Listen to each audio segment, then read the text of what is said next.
नमस्कार साथियों, मैं एमएच खुजनेरी और आप देख रहे जनसगरी न्यूज़ चैनल।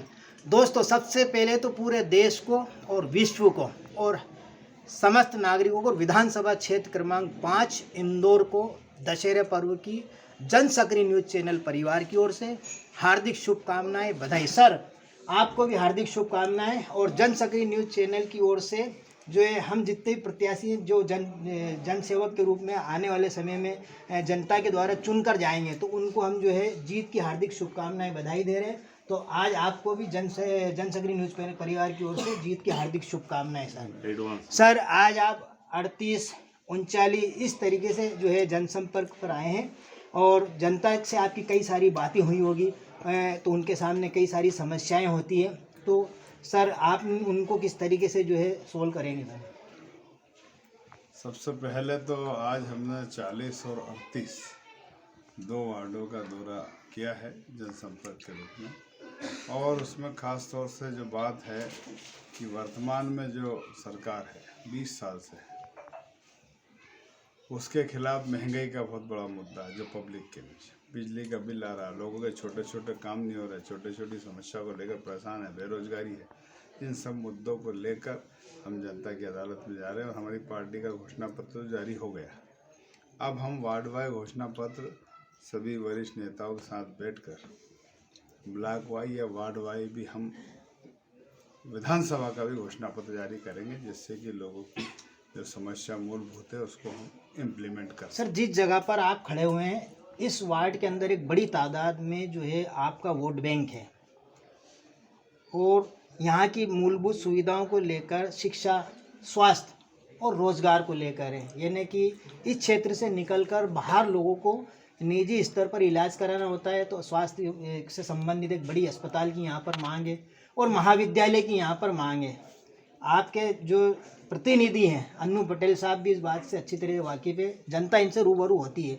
तो ये जो ज़मीन पर आपकी अगर सरकार बनती है, जनता आपको मौका देती है, तो कब तक उतर जाएगी?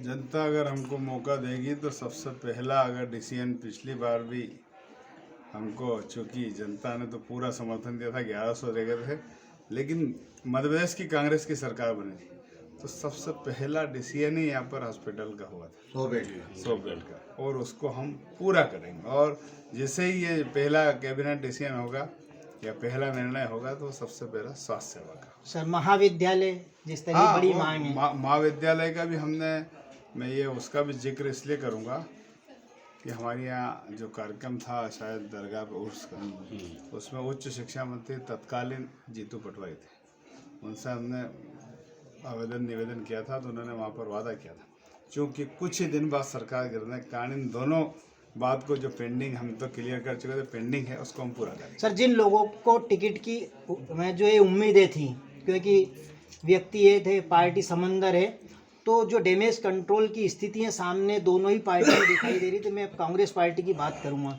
आपके सामने भी वैसी परिस्थितियां रही और आपको टिकट मिला है, तो इससे कैसे पार पाएंगे? देखो, सवाल ये है कि हर जगह कांग्रेस एक प्रजातांत्रिक पार्टी है, इसमें एक विधानसभा में नहीं, पूरे देश प्रदेश की 230 विधानसभाओं में कहीं 2 उम्मीदवार, कहीं 4 उम्मीदवार, कहीं 6 उम्मीदवार, ये प्रजातांत्रिक व्यवस्था है और टिकट पार्टी एक को ही देती है। इसके बाद सारा कांग्रेस के सारे लोग मिलकर कांग्रेस के हित में लड़े लड़ते हैं। हमारे साथ जो वार्ड से ज़मीन से जुड़े हुए नेता हैं, यानी कि लगातार जनता से जुड़कर रहते हैं, वार्ड 38 से भी इनका सतत संपर्क है, 39 से भी और 40 से भी, अन्नू पटेल साहब। सर, क्या कहेंगे, आज जो जनसेवक के रूप में आप निकले हैं, साथ में बड़ी पार्टी के आप प्रतिनिधित्व करते हैं, जनता से बहुत सारी बातें हुई हैं, आपको जानते हैं, काम भी आप ही को करना है।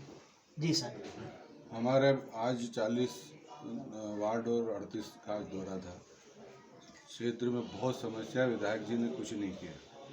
हमारी 15 महीने की सरकार थी, उसमें हमारे सत्यनारायण पटेल जी ने हॉस्पिटल की घोषणा की थी, महाविद्यालय की घोषणा की थी, और भी बहुत सारे काम करने का हमने यहाँ पर आश्वासन दिया था। क्योंकि सरकार रही नहीं, सरकार चली गई। इस बार पूरे प्रदेश में और खासकर आप लोगों के माध्यम से पता चल रहा है कि कांग्रेस की सरकार बन रही है। कितनी सीटें होंगी सर?